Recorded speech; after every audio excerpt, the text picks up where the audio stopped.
Good morning. It is 9:43 a.m. on Sunday, June 3rd, 2018. I'm Christiana Ellis and my hair is doing this today. This is 5 more minutes. Also, I just got up.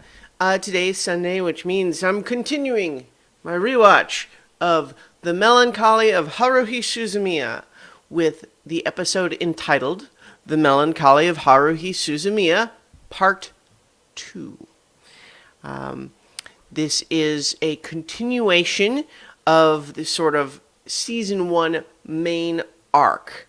And in the episode order that we are going to be following for this rewatch, which is, once again, the non-chronological order, but the original broadcast order is going to jump around a little bit, but I think it actually improves the pacing of the season as a whole.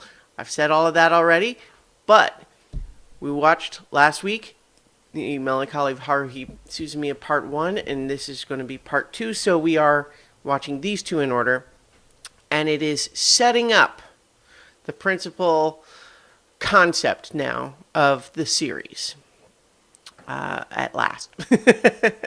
So there are some big reveals in this episode, and then a couple of smaller hints at reveals, and but this is where we really start getting into the meat of it, So, the first episode that we watched was sort of a weird anomaly of a student film with all sorts of weirdness going on, and what is all of that? What's happening? And in this one, we're dealing with, in last episode we dealt with just sort of introducing some of the main characters. In this one, like I said, we start to get and finally introduce the primary concept. So we begin the episode with Haruhi declaring, so first we have Kion talking about the metaphor of this tall hill he has to climb to walk up every time he walks to school, and he cites the mythological character of Sisyphus, who was damned to have to keep pushing a boulder up a hill for all eternity. And, that is sort of placed in context with this idea that now, also, in addition to going to school, he is also always going to this club room that Haruhi has set up. And he suggests that it's all connected to his own personal hell. And yet later in the episode, he also mentions looking forward to going to the club room and actually being a little bit surprised and wondering why. And it's is it just habit? I don't know. But we'll see. So once he's at the club room today, and I guess let's see. Part of my hiccup here is just that I remember the episode, but then I also have, just as reference notes, a brief synopsis of the episode that skips a couple of things that I was going to want to note. But so that's why, if I feel like I'm a little bit scattered, I think that's why. Anyway, gosh, my voice is a little blah. We also basically, I think we'll just jump into that. So we have the whole incident where Haruhi determines that the SOS Brigade, newly named, needs a computer. And so she marches herself and Kion and Mikuru over to the computer club room. And we have a little incident here which I think probably plays a little bit differently today, even compared to, 10 plus years ago when it was made, and which of course was made based on a book that was written even before that. But just with the whole, Me Too movement and a lot more public awareness and focus on issues like sexual harassment, I think that some of the humor in this bit plays a little bit differently, or at least it does for me. It's not that it makes it not funny exactly, although I could imagine it being harder to watch for some people for that reason. Obviously, the intent of the episode is to tell us that Haruhi is essentially a monster. That she treats Mikuru so if you didn't just rewatch, what I'm referring to specifically is that she marches into the computer club room, introduces herself by name, and then calls Mikuru and Kyon henchmen number 1 and number 2. And then, because the computer club president won't just give her a computer for free, she grabs his hand, presses it against Mikuru's breast, and then takes a bunch of pictures, kicks him over on top of her, takes more pictures, and basically says, I'm going to tell everybody that you sexually harassed her if you don't give us a computer. And then when the other computer club members insist that they will, defend his good name, she says, well, I'll say that you all did it. You all ganged up and beeped her. And I think, the original episode has the beep. It's not like it was a censored thing. But so it's funny within the context of the episode. But at the same time, I think it's worth noting that in today's environment, it's less funny, the idea of someone setting up a situation where false accusations of sexual harassment are levied in order to blackmail someone. Like, because sexual harassment is a serious issue, and I think the actual instances of false accusations are extremely few and far between, the presenting a case of that, it's all too easy for, I think, people who are otherwise skeptical of the cause to be able to point to this sort of thing and say, see, that sort of thing happens all the time. So there's a little bit of squickiness associated with that piece of it, that I could imagine being, it just doesn't play quite as light and funny as it probably was intended to when it was first made. But that said, obviously what we're learning here in the course of this episode is that Haruhi treats people like toys, right?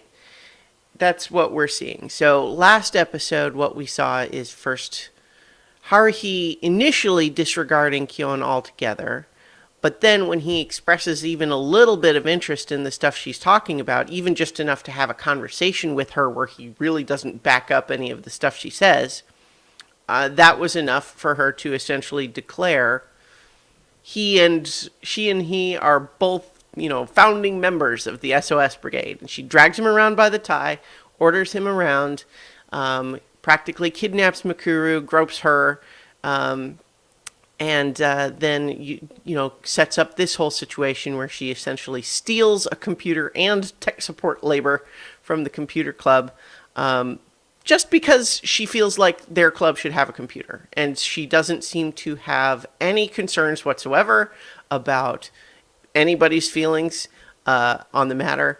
And she's just so in that way, Haruhi is kind of at her most monstrous in this episode in a lot of ways. I think, I'm going to, in this rewatch, I'm not going to get into plot spoilers so much. I'm going to try to steer clear of those, point out some places where we're hinting at things and foreshadowing.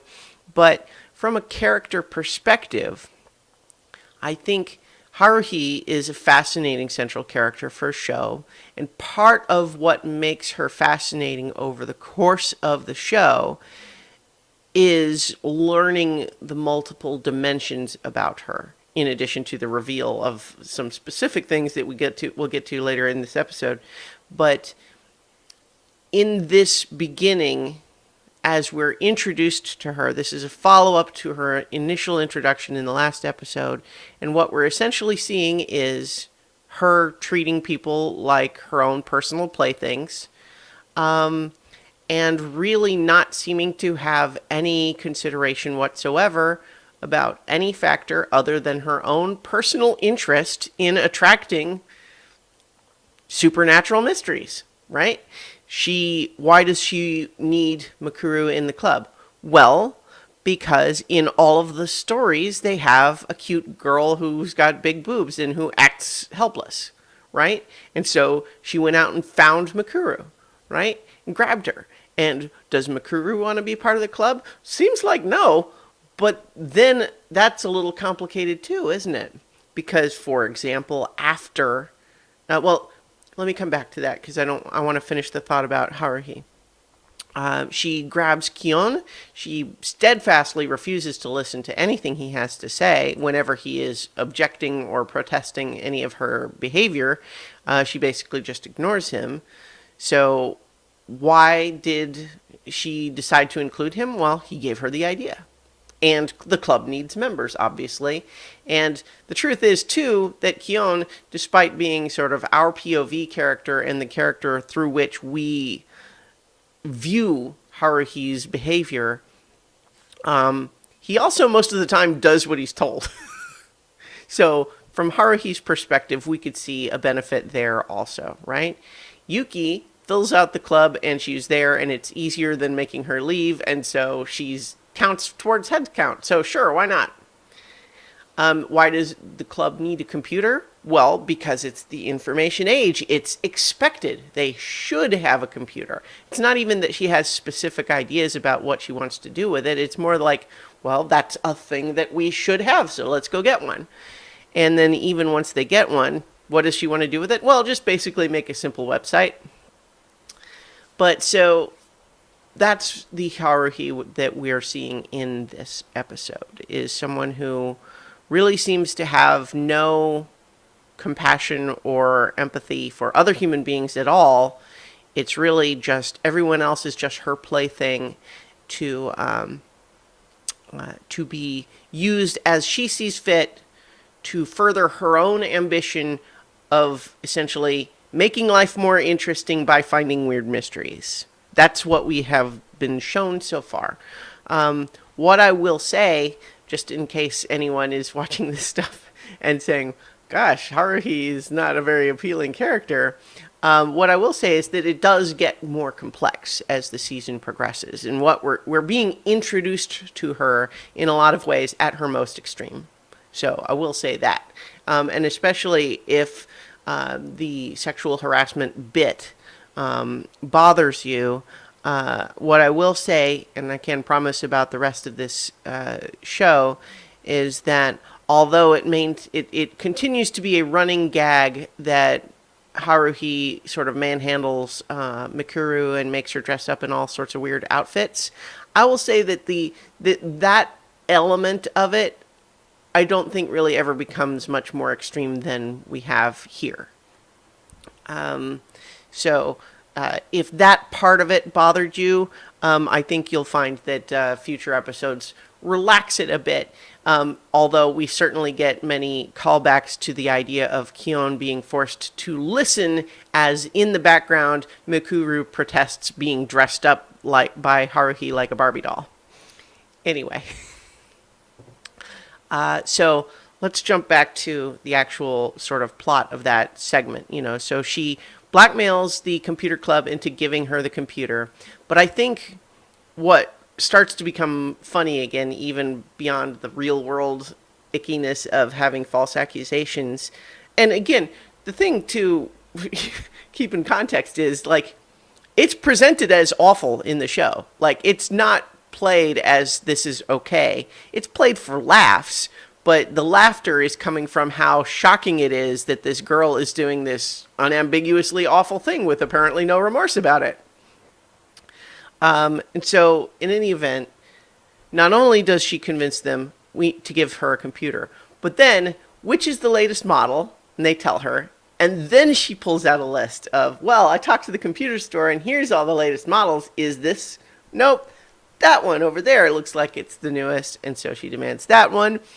And then because the SOS brigade room is not wired for internet, she also forces them to run LAN cable all the way down the hall to them and then install all the various software that they need. And so it's kind of showcasing in a lot of ways, first of all, her lack of thinking things through ahead of time. Well, okay, I take that back. In some ways, she does. She went to the computer store and got the model, so she does think some things through ahead of time. But just this idea that she's going to keep pushing her luck. I guess that's what the sort of what we learn there is that she's going to essentially keep pushing. You know, she's already gotten this extreme thing where this computer is being blackmailed out of the computer club, but now she's also going to demand labor and materials and so on. And then, of course, when it's time to create a website, she just points at Kyon and demands that he do it. So, in the meantime, let's see. We have Kyon who is working on the website. And this is where he actually is talking a little bit about... Oh, okay. There's a lot going on in this episode, so if I'm jumping around a little bit, I apologize. Let's also talk about Makuru's reaction to that whole incident. She's obviously acting traumatized by it. I think what we're coming to see from her is that she does have a tendency to cry pretty easy. And so the fact that she was crying is not necessarily like... She is sensitive and delicate and all of that, but I don't know. So the point is, she does not really resist in any meaningful way. She kind of, she says no, she's crying, but she doesn't physically struggle. Of course, Haruhi seems pretty strong. We also got the setup that she's good at basically any sport she ever tried. But Haruhi... or rather, Makuru essentially just stays in that computer room, sort of hugging herself after, while the computer's being set up. And Kyon goes over and basically goes to try to convince her. And it's interesting. It puts him in an interesting dilemma because on the one hand, we could ask why he doesn't just leave. But then that's refined here. But he suggests to her, this kind of thing is probably going to keep happening if you stay in this club. Are you sure you want to do that? And that's where we get our foreshadowing that something's up with Makuru as well, which is to say this whole thing is probably inevitable on this time plane. And she's worried about why Yuki is there also. And so this kind of ties back a little bit to when Makuru was first brought into the club room in the previous episode, certainly noticing Yuki and then changing her mind about staying. And so she doesn't elaborate here, and she brushes it off when Kyon says, that's a weird thing to say, but essentially suggests that there is something that we don't yet know that is persuading her to stay, even through the way Haruhi treats her. And Kyon is confused by that, but essentially put in a bind when she says, but you'll protect me, won't you? You'll be there too, won't you? And so now he feels like, or he is at least justifying to himself that he feels he can't leave because he has to protect Makuru from Haruhi. And yet, he is not very effective at doing so because later... when Haruhi shows up with these bunny girl outfits and starts demanding that Makuru strip, right while Kyon is right there, he does protest at first. And then, of course, Makuru just says, no, don't look. She doesn't say, help me, stop Haruhi from undressing me. She says, don't look. And so now he just runs out into the hallway so he won't see her in her underwear. And... recognizes to himself, well, that was pretty useless. I promised to protect her, and here I am standing in the hallway while she's manhandled in this way by Haruhi. But so here's an interesting wrinkle too to this whole idea that the bunny girl outfit and the idea that, oh, we're going to attract attention to our club by handing out flyers in the main school, and pretty girls in bunny girl costumes is sure to attract more attention, so let's do that. But what's interesting, I think, about it in terms of adding a little nuance here is, whereas when it was time to have a sexual harassment victim, that was Mikuru. And Haruhi herself did not get involved. Like, for example, she did not have the computer club president do anything to her. She had him do it to Mikuru. And yet, in this instance, she bought costumes for both of them. And that's not, made immediately clear until after they're dressed, is that she fully intends to do it herself as well. It is not only she's making Mikuru do it, but she's doing it too, which I think is an interesting wrinkle. I mean, there's an element throughout this series of some fan service type shots of girls in revealing outfits, whether it's Mikuru and sometimes Haruhi, for example. But I think that it is a little bit of a wrinkle in the whole idea, because in terms of what's Haruhi's motivation, right? Although she does sometimes seem to take pleasure in sort of bossing Mikuru around and occasionally even groping her and so on, she is, in this instance at least, not asking Mikuru to do anything that she's not doing herself. And she suggests that literally the only reason that Yuki didn't also get a bunny girl outfit is because Haruhi could only afford 2 of them. But in any event, we get Kion's voiceover narration with a long shot of the girls out of the front gate when the teachers come and basically say, no, you can't do that. And so Haruhi is furious that the teacher's bossing in and, telling her what she can or can't do. And this is also where Kion learns that the SOS Brigade's stated purpose, as advertised, is essentially, we want to find weird mysteries. If you know about some, or you also want to know about some, come talk to us, and we're going to try to find those mysteries. And we see Haruhi getting frustrated, first of all, that the teachers interfered with her plan, but also that they don't seem to be finding any mysteries yet. And Kion has to actually kind of talk to her about, like, mysteries wouldn't be very mysterious if you just found them laying around. You have to, it's going to be a little harder. Let's see. Yeah. So, we also get, once again, a repeat of the gag where, they start to undress while Kion is still there, and he has to hurry out of the room while they're doing it. And even though obviously I think that we're meant to feel for Mikuru in terms of her the abuse she's taking from Haruhi here, but I tell you, I can't help but laugh at the heightened melodrama of after the second changing sequence where she comes out and we're hearing this sad violin on the soundtrack, and she just looks up to Kion and says, if I'm unable to get married after this, will you marry me? Which is just, it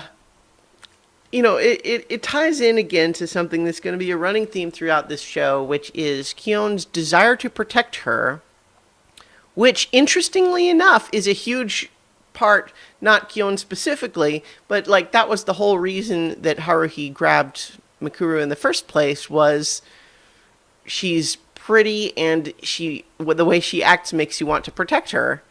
And so Kion essentially reacts in an extreme way to that, in the sense that he finds her very attractive, and he even comments to himself that even though he doesn't think it's right for Haruhi to force Mikuru to wear the bunny girl outfit, he can't help but think that they're both really pretty in those outfits. And in any event, he is finding himself compelled to protect her. And this is in some ways not a purely selfless action on his part, because he frequently falls short of actually protecting her because of him actually wanting to protect her in sort of a romantic way, as opposed to for her benefit. So we get a little bit with Kyon separate from Haruhi, and where he talks to his the two friends he has, Taniguchi and Kunikita, who are basically consoling him that, like, well, it's too late, you didn't stay away from her, and now you're part of Haruhi's gang of weirdos. And we meet the other girl from the social butterfly girl from the classroom, who had previously asked Kyon, like, how did you get Haruhi to talk to, to open up to you? And we see her once again trying to be very, like, friendly and diplomatic and non-judgy, of kind of like, gosh, it seems like you must have a lot of fun in that club, but boy, that seems like that stunt went a little too far, the bunny girl stunt. And Kyon is in a position of basically not able to even respond. So it's worth noting at this point, because this is where we're going to talk about sort of the big reveal at the end, that the previous day, Yuki had finally stopped Kyon for a moment, spoken, more than 2 or 3 words at a time, and loaned him this book that she was reading. And we previously discussed just a little bit of trivia that the book itself is a translation of a book called Hyperion by Dan Simmons. And we talked a little bit, and we'll get more into the relevance of that particular book, which is really just a tangential way. It's not important to the story by any means, but it's just funny. In any event, though, she gives it to him and tells him, read it tonight. He doesn't that first day. But then, so she asks him about it in this next day to say, did you read the book? And he says, oh, I didn't get to it. She says, read it today. So when he starts to read it, a bookmark falls out, and it says to meet him, that she wants him to meet her at this park that evening. And when he shows up, he realizes, like, well, first of all, that he's late and she's still waited. And he realizes, wait a minute, you originally gave this book to me yesterday. Does that mean you were waiting here last night too? And she nods and is like, yes. And then so she drags him back to her, walks him back to her apartment, which is Spartan, to say the least. It seems to have very little in the way of furniture. She says she's the only one who lives there. She makes him tea, and she's basically being very mysterious until the point where essentially she tells him that she and Haruhi are not normal human beings. And he makes a joke about it at first, like, well, I knew you weren't normal. And then she basically says, no, it's more specific than that. Specifically, there's a thing known as the thought entity, the thought data entity that supervises this galaxy, and I am a biological interface used for communicating with organic life forms. To use terminology that you would know, I am an alien. And suggesting, and we don't get into it in this episode because we leave on that cliffhanger of, like, she's an alien, is that something's up with Haruhi as well. She doesn't say that we are both aliens. She says we are both not normal human beings, and I am an alien. And so this is where, too, this is part of the reason why I think it's fun to have watched the student film episode, the Adventures of Mikuru Asahina episode 0 episode up front, because there's all of these things in it that you finally get to see sprinkled through as we are going to watch over the course of the season. And for one, the fact that in the movie, Yuki was playing an alien witch. And so in this episode, we learn, or at the very least, she says she's an alien. And we also have had Mikuru in in 2 different scenes react to Yuki's presence as meaningful in some way, which suggests that maybe she knows something. But she also has had a few cryptic sentences that talk about, like, time plane. And in the movie, she was a battle waitress from the future. So, now, even though we're left at a cliffhanger in this particular episode, we have set up sort of introduced part of the central science fictional conceit of this episode, this series, in addition to the introducing us to the characters. Now we have this idea that we have something is unusual about Haruhi beyond the way she acts. And so we'll explore that more as we continue. But let's see, hang on. Gosh, I should have pulled up the thing that had the episode order before. So yes, so what we're actually going to do, though, next week, we're going to continue this rewatch, not with the episode The Melancholy of Haruhi Suzumiya Part 3, which would pick up directly from this cliffhanger, but instead we're going to watch the episode titled The Boredom of Haruhi Suzumiya, which again, chronologically takes place a little bit later, but I think what's going to be fun, what's fun about doing this order is that first we get this big cliffhanger where she says she's an alien, and then, without getting into the details yet, in the next episode, we get to see more shenanigans from the club generally, but also a little bit more of an exploration about Yuki and her deal. And then we'll eventually come back to pick up the cliffhanger. And I think that's a fun way to do it, even if, strictly speaking, it produces a few things that are confusing because it's not chronological.